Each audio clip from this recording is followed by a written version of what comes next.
Good afternoon, ladies and gentlemen, and welcome to the Miami Beat. Today we have two very, very special guests, and I want to introduce them to you right now. Lauren Rigau, who is the writer of this very famous book that is available on Amazon, and Carlos Rigau, cameraman, producer, now retired from NBC, that has traveled the world. It's going to be a very, very interesting show. So thank you for joining us. Lauren, I want to start with you. Well, first, let me step back just a second.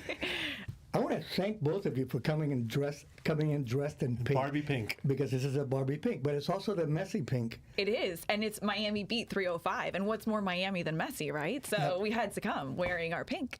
How fantastic is Messi?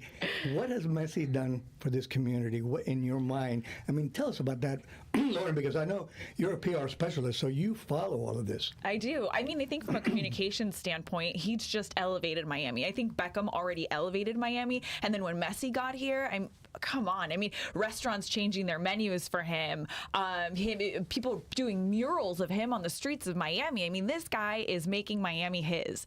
And I think it's going to be great it's probably going to be an economic boom. If Taylor Swift can raise the economy of the United States, Messi can raise the economy of Miami. And he's done it almost instantly. Yeah. From the moment he stepped onto the field and won the first game for us. And it's just been an ongoing situation for us. 100%. What does it do for the stadium, though? You tell me. I mean, I haven't heard a thing about it. Really? I don't know if it's going to get built sooner, faster. I know they're playing in a very small stadium. They are. And, I mean, like, what, 2,000 or 3,000 people? I'm not really sure how many that stadium holds, but it certainly is a small stadium. Thing is, when the stadium is built in Miami, he's no longer playing for these guys. It's going to be 5 years from now. And that's a really bad thing. I mean, that's a downer. That would be a real downer. Yeah. But you don't think he'll resign with... Well, he'll stay, but he won't play. I mean, he's 36 years old. Hey, are you saying people who are 35 are old? Yes. Excuse me. He's the Michael Jordan of soccer. And at 36, he has to start thinking about, We've just hit our prime at that age. Yeah, but not in sports, especially not in soccer. I love this daughter-father interaction. I remember when he was playing in the World Cup, the announcers were talking about how he would time his steps, and he wouldn't waste any energy. When the guy's going to go past him, Messi had enough sense to go, let him go past me, because he wanted to save energy to see if he can score a goal on the way back. So, and that was a few years ago. So talk about the Olympics and the World Cup. You were in Brazil during that period of time. I went to Brazil. You were the cameraman for NBC during all those shots. Yeah. What was that like? Well, I covered the news end of it, and I was with Natalie Morales, and we spent 2 or 3 weeks doing, following the players and all that stuff. It's great. Olympics, World Cup, Super Bowls. I've done a few of each. I think the most exciting one for the fans is the World Cup. The fans in the stands go nuts, man. They're playing drums, they're singing, they're made up. It's just crazy. American football is crazy, but it's not like that. And the Olympics have regressed a little bit in the fan base. In other words, you go to some of the Olympics, not because of COVID, but even before that, and it was hard to fill the stadiums. First of all, it costs a lot of money to get there. Mm-hmm. They're lengthy.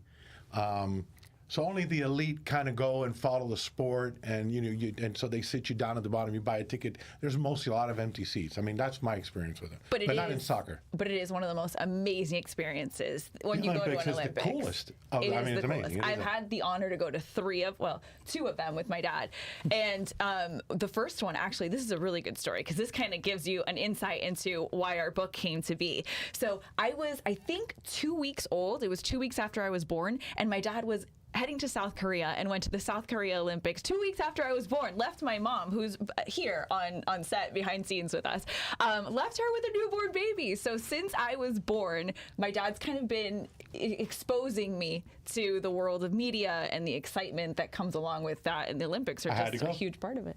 I mean, that's your job. You had to go. I had to go. But this is a great segue, yes, Lauren, into your book. Of course. Talk about your book. What prompted you to write this wonderful book? And where did this idea come from? Yeah, of course. So I was working crazy hours in New York City, 20-hour days in media. And I was like, you know what? I need a break. So I resigned from my job and I decided to take a couple months off. And when I took a couple months off, I went into low-income schools and I taught kids here in South Florida how to read English, kids who could only speak Spanish. And I volunteered for months. And I was like, you know what? I would love to write a children's book. And what would be better than, they always say, write what you know, right?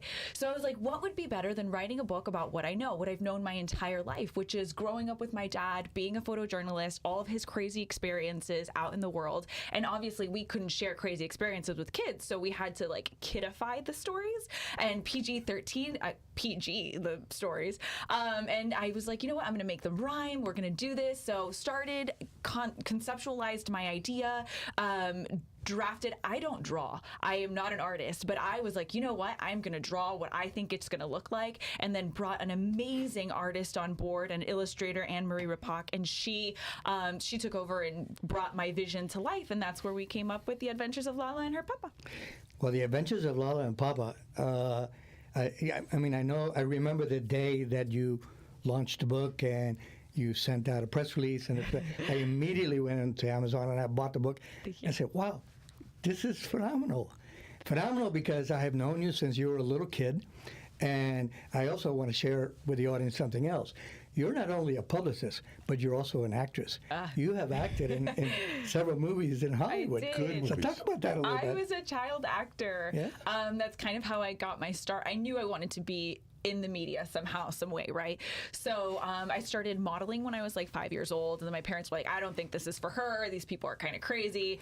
So we got out of that, became a regular kid, did regular kid stuff, and then I was like 13 years old, and we were like, oh, let's get her, back into the media. And I was like eating it all up. I was like, yes, I want to be an actress. So I had a segment on NBC6 here on Sunday mornings. Saturday mornings. Teen Talk, and my dad and I did that together. Yes, and I got to like interview some amazing people in sync, and we got to interview Debbie Allen and just really cool people that came through Miami, and we got to feature them on the show. So that dipped my feet into it, and then we moved out to Los Angeles, and I got to act in TV and film, and I was on Medium and Weeds and did films that went to film festivals. So it all kind of culminates into who I am today. How many movies did you appear in?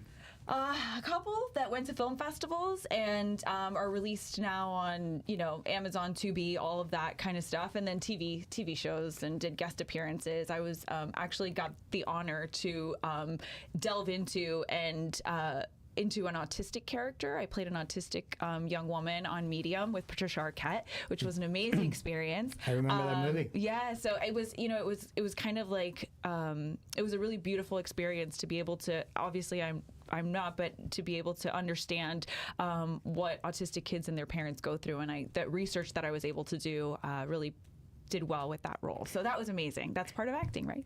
And I want to interrupt. I got to tell you, Hollywood gets a bad rap because young actors and the things they go through. But one of the coolest experiences in the world is being in Hollywood and watching your daughter make a movie. It is the craziest, coolest thing to be on a set, and she's being directed by Hollywood directors and cinematographers who are the top of their game. And so I defend Hollywood when it comes, because everyone's always giving them a bad rap. There's this and that and the drugs. And believe me when I tell you, when you're on set, there's nothing but professionals working the craft, and it is impressive. Okay, and I'm not telling you something. I don't get impressed very easily. But you get impressed by Hollywood and the way they go about making a movie. It's crazy cool. Well, you lived it. I mean, it was firsthand. You were right there. You were on the set. You lived in Hollywood where were you out there for 6-7 years? We were there almost 10 years. Almost 10 years. Yeah. Wow, that's a long time. Yeah, a long time. And I thought I was a pretty good cameraman. And when I get to Hollywood and I start meeting these guys, I was like, I've got to put up my game because these guys are fantastic. Every single one of them is an amazing cinematographer, editor, lighting directors. I mean, I'd go on set and I would be lighting my talent as an example, and I'm lighting her a certain way, and I'd have the lighting director come to me and go, "Can I help you?" And I'm like, and I'm looking at him, I go, "Okay, this is so-and-so the third." And I go, "What do you think I should do?" And he goes, "Well, this is what I would do." cordial. And I said, okay. And he said, well, this is what you want to bounce the light, you want to feed it off this, lower this. They actually would form a square box. This is the only thing you're showing on TV. They'd put a square box of foam to block all light coming out, and all that light that's being lost is now being bounced back into the face to fill in all your imperfections, your wrinkles, all this stuff. And then you look at what they did and you go, oh my God. I mean, what? I've been doing it wrong for 30 years, you know. That's Hollywood. And Yeah. so it is, and it's just an amazing. They are the best, to be honest with you. So I want to switch real quick. I Yeah. want to talk about your photojournalist experience. Mm-hmm. Who is the most amazing person that you ever filmed, that you ever interviewed? Lauren? No doubt. Besides Lauren. Well, I've interviewed, and just going back a little bit, or been in the presence of every president since Richard Nixon. Wow. Okay. So you actually had Richard Nixon in front of your camera? I interviewed Richard Nixon. Oh, I didn't interview. I shot the video, shot the interview. camera. Of course. And Barack was pretty cool. W was great. Mm-hmm. Trump, I've been in multiple press conferences with him. There are certain guys who light up a room when they walk in. Barack Obama's one. His smile and his presence lights up a room. Fidel Castro lights up a room like no one else, honestly. Don't like the guy. I don't like him at all, but Nobody I have does. respect for his presence. Trump lights up a room. He just does. You know, there's something about these guys and their swagger. You know, when they walk in, they take over the room. George W. Bush was just, you know, very cowboyish. You know, he comes and he hits you in the shoulder. Hey, man, how you doing? You know, and you're like, all right, Mr. President. You know, you just got smacked around by the most powerful guy in the world. You know, athletes and actors from Charlton Heston to Anne Margaret. Who's the most famous actor you ever filmed for an interview? I mean, Sly Stallone, Charlton Heston, Anne Margaret. Did you ever do Madonna? No, but I did. I forget her name. The girl, my wife loves. Oh, not Barbara Streisand. La otra, what's her name? Well, in Vegas, we interviewed. Every other week, we're in Vegas doing interviews when I lived in California. Yeah, because you were close. Everybody. Jennifer Aniston. You know, all of them. It was just like at some point you go like, okay, whatever. It's just, At that point, when you were in Las Vegas, you were part of the network team, correct? I mean, Yeah, you were, NBC you were News. shooting for NBC News. NBC You were News. shooting for Today Show and Today's Show with Nightly News, Lester Holt, Jose Diaz-Balart. When you work for NBC, NBC is a huge, huge company. And when you work for these guys, you not only cover news, but you cover sports, you cover Today's Show, Nightly News, you cover they also have cable shows that are, you know, from Bravo to all this. So you cover all that spectrum of stuff. So you can get called to do anything from a documentary to a behind the scenes to a spot news in Chile for the miners at the drop of a hat. When you're a cinematographer or a photojournalist for the networks, you have no life except the network life, to be honest with you. I managed to, you know, kind of have this life also a little bit with my daughter and wife and stuff. But the reality is that when they call, you have to go. No You're matter like a what doctor. you're doing. You're always on call. Yeah, no, it's worse than a doctor. It's worse than a doctor. Because the doctor 24/7. only has to go. 24/7, yeah. The doctor goes to the hospital. I got to get on a plane and go halfway around the world in a drop of a hat.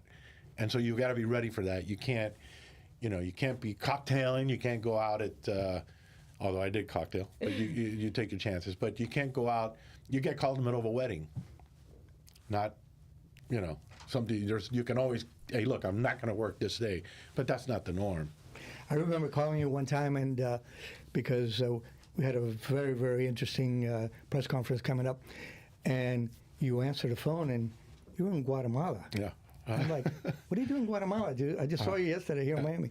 But that's the life that a photojournalist for a network station like that. And I got to tell you, it is spectacular life. It really was. I had a friend of mine who gave me said to me once, he goes, if you want to do adventurous things, you have to live, you know, an adventurous life. You can't, you know, want this and not be able to go after it, you know. So you have to, you know, accept what your fate is on that scene and go and chase it. And it's pretty cool. I'm sure You know, it is. I'm now finished that time in my life that, you know, but And I don't miss it now that I'm retired. I don't miss shooting the camera, I'll be honest with you, because there's so many memories that when I get a little bit like, oh, I just think of something I did and go, okay. You can't duplicate that, because you only can do things at a certain time in life. At 30, I couldn't do things that I'm doing now than when I was doing at 30. I'm sure. You can't run around a riot or a revolution at 63. Or a war. You're just not going to do it, man. Yeah. I mean, You're in the middle. You've been in the middle of wars and civil unrest and all. Yes, a lot of the wars. Combat photographers are a special breed. Mm-hmm. I never really did combat. That like Syrian wars and stuff like that. That I didn't want to do that because I thought it was a little bit too dangerous for my liking. Because those are bombs and stuff. I just don't have the appetite for that. But revolutions and riots and stuff like that, and covered more than 80 hurricanes. Wow. Traveled about 60, 70 countries. So amazing. It's been a cool life, yes, sir. Now I want to segue back over to Lauren because we're here to talk about this wonderful book, Lauren. Yes, we are. I want everybody to know what was your life like growing up with this type of lifestyle where all of a sudden one minute your dad is sitting next to you at the dinner table, next minute he got his camera on his shoulder and his bag and he's running out to the airport. What was that like? 1,000%. So I think I was the only child who was like 4 years old or 5 years old in like kindergarten and would like talk to kids about the news. And I think their parents were probably like, la, la, la, la, don't tell them about things that are happening. Our kids aren't allowed to watch TV. They're not allowed to watch the news. And I was like, I knew everything that was happening. So growing up in that lifestyle was definitely unique, and it gave me a unique perspective on the world and on life. And, you go to bed and then wake up and dad's in, Alaska, or, he got called in the middle of the night and he's at the volcano in Iceland. And you're just like, oh, wait, what just happened? Like, so it gives you... I wouldn't wake her up. No. But I'd give her a kiss if she were. There's a lot of flexibility, right? You have to become very flexible. So you grow up in a world where things are constantly changing and moving and shaking. And I don't work at that pace. It's not my personal, I don't think I could function like that. But he definitely does. And so I was just you just mold your life around that. So a lot of those adventures are in our book. And that's. You have a master's in communication now. I do. And is that what all this experience of growing up with your famous photojournalist father, is that what prompted you to write this book and get into media and get your master's degree in communications? It is. I never really knew anything else in my life, right? My whole life was based around media, communications, mass media, what sells, what doesn't.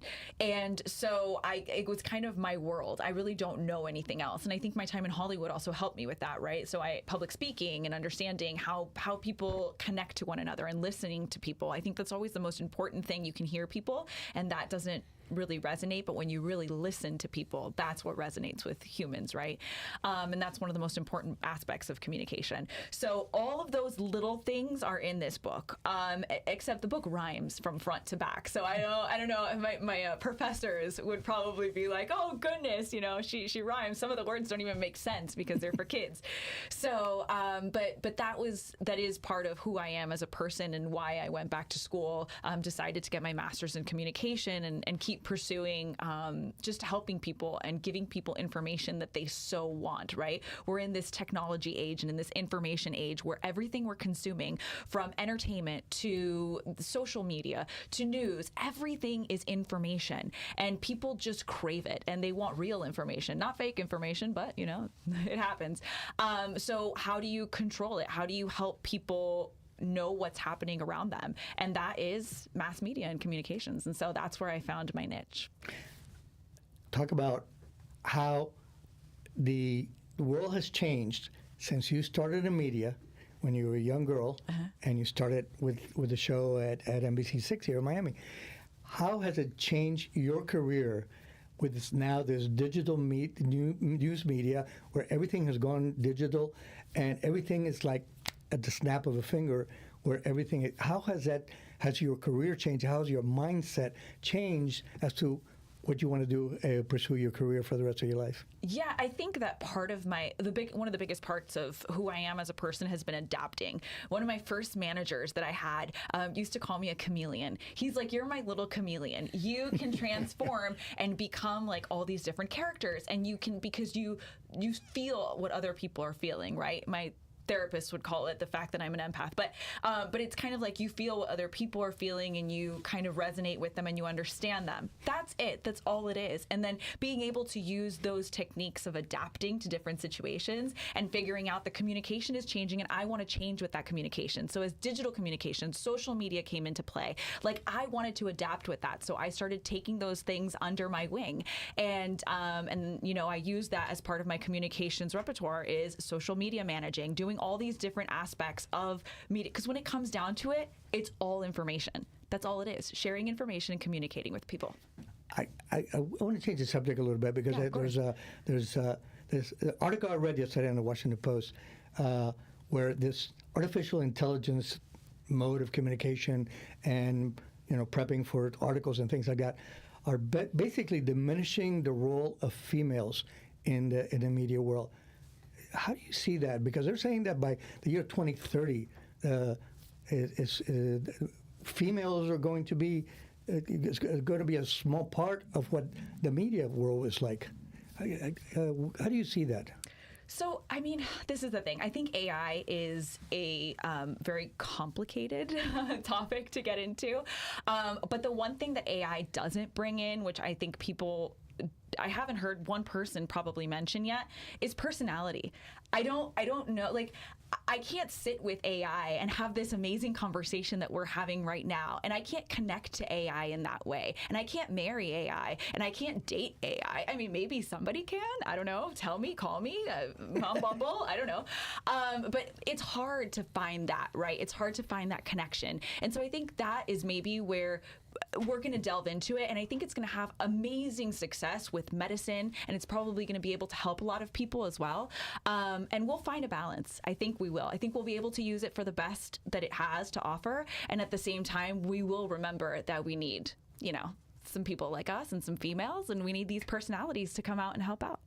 What I find that is really amazing is that AI has been in the works now for years, but all of a sudden, just in the past 6-7 months, AI has come to the forefront of all the media. Everybody's talking about AI now. They are. And it really, truly has impacted everything that we do on a daily basis. I find articles about AI and stories about AI in just about every medium that I pick up, whether it's digital media, whether it's print media. AI is like the talk of the town right now. And had AI been around, Mr. Photojournalist and Mr. Rigau, had AI been around when you were a photojournalist, how would that have impacted your career? I don't even understand what AI means. I just don't know how it impacts me. Mm-hmm. I know there's a million different ways. I just haven't delved into it to understand it. I tell you, the thing that's impacted probably photojournalism is the fact that everyone now is a photojournalist. And so you don't necessarily have to get on a plane and go to whatever, Argentina for some sort of revolution to shoot it, because somebody with a phone's shooting it for you. So a reporter still needs to kind of go, but they can get out there and not need a photographer. They can go with their phone. So there's more of us. I don't know if there's more of us who are you know, trying to make it as a career, but the images are being captured. So if that's what AI is doing, artificial intelligence is just everywhere around you, it's enhanced how you get your news, because I can tell you if it takes me a day to get somewhere and somebody's already there, they're going to get better pictures. Maybe not the quality of pictures, but there's 50 phones with, you know, they're going to get all the angles. So I get it. So a photojournalist in today's world is probably limited to what he's going to do, unless he's really a, you know, super great photojournalist. He's out there, you know, Natural Geographic kind of thing, and shooting all kinds of cool stuff. But so there's limited. I think they're limiting, you know, our craft. So I probably left at a good time. So I'd be disappointed if I was about to get on a plane and go, "Don't worry about it. We got a guy with a phone." I go, like, really? You know, I wouldn't be very happy about that. I'm sure you would be. Let me go back to Lauren real quick, because there's some segments in your book that are really, really interesting. I would like for you to talk about which is the one segment in the book, and I see you flipping through the book. I know. and going to different I pages. can't help myself but flip through the pages and just. But I see that you're looking for a particular page. Which is the one area in that book that you feel is the most important in terms of how you grew up with this very famous photojournalist as a father? You know, I look through it, and every story means something to us, you know? So I think that, yeah, this page is actually really great. I'll read this. She goes, Lala fumbles, stumbles, and tumbles to give him a huggles, and he just chuckles, 'cause that's just the way this cookie crumbles. So there's just something about, like, always waiting for my dad to come home, and he would always bring me treats, and that's in the book, right? He went to, like, England, and he'd bring me tea, or he'd go to South America and bring me jewelry. There was always something, or even a chocolate, right? There was always something waiting for me when he came home. So I think that those memories, they carry a lot of weight in our family, so. Yeah. I brought even shoes from Brazil. Yes, I'd walk in because I'm a girly man in the business. I was known as when all the female reporters wanted to go shopping. I would jump in and go shopping with them. They're like, "Really?" I go, "Yeah." So they go like, "What are you?" I go, "Where are you guys going shopping for shoes?" I'd go with them, and I'd get Lauren and my wife shoes, and they would go like, "Jesus Christ, we can't believe this guy." I go, so I come home and I go, "I got you shoes from Brazil," and they're like, "Really?" Yeah. So that's. Yeah, he would always come home with something. So that's an exciting part, and I love that part of this book. You know, that we kind of integrate that part of our life in here. So that's a special moment. I remember ordering the book, and I couldn't wait for it to arrive because I read the press release and I said, "Wow, this is going to be really interesting." But knowing you since you were a little girl and knowing Carlos for years now as a professional photojournalist, it was so interesting to receive it. Actually, open the package, take the book, and actually flip through it and read it. It actually touched my heart. I thought it was a very, very heartwarming I tell you story. something really interesting. When I would come home, the first thing, especially when she got a little older, she said, "So how was your trip?" And I go, "Okay." And she would write down what, I would tell her. I go, "Okay, well, I went to Iceland. I was over these volcanoes, and the volcano's exploding, and we're flying over it, and the ice was the size of school buses going by our helicopter," and I'm seeing her writing it down. And all that came to fruition when she wrote the book. She had all these notes for years. So, because I would forget. I mean, and she goes, "Hey, I'm ready because I got, tons of information." So it was I think a little easier to write it when you have something to fall back on, as opposed to trying to rethink the process and go, "Oh, what did I do that day?" We have the original manuscript with like stick figures because obviously these characters were created by our amazing illustrator, not by me. But the original manuscript is fantastic, and you see all the little stick figures with the stick figure hands, and so you're like, "Oh, this is just so good. I'll have to show it to you one day." Yeah, that's what I look forward to seeing it. What's next for the famous photojournalist Carlos Rigau? What's in the book? What are you doing? I retired, and we are moving to South Carolina. Huh? We bought a home up there, and boating, golfing, and I don't look at the news too often. Honestly, I don't look at it. I mean, I don't say that in a bad way, because I think Lester's a genuine cool cat. But I'm very critical. And so first thing I do is like, "Oh my God, who's shooting this?" It just drives me nuts. So I can't do it. And frankly, I just, my wife is a big nightly, so I'm forced to watch a few minutes with it, but I really doze off. I'm there just out of respect. But that's about it. Just chilling, man. I need a break, So I think it's kind of cool. And, Not me. I love it. I'm all about it. I'll watch the news. I'll read Twitter. I'll be on Threads. All of it. Contact me. I'm all about it. Yes, I'm all in. Yes. Contact me. I'll give you her number. And that was what I wanted to segue into you, Lauren. What's next for Lauren? I got some secret stuff happening right now. I got Okay. some stuff in the pot, and it'll come out on social media very soon. But yeah, no, I mean, I would love to eventually maybe write another book. So we'll see how that goes. Maybe we'll write an Adventures of Lala. That the last 30 seconds? That'll be good. Please go on Amazon and buy the book. The Adventures of Lala The Adventures and of Her Papa. Lala and Her Papa. It's a great book. Once again, ladies and gentlemen, thank you for joining us today. We really appreciate you being here. We'll be back next Friday at 1 p.m. Join us, Miami Beat, with some phenomenal guests. Thank you very much.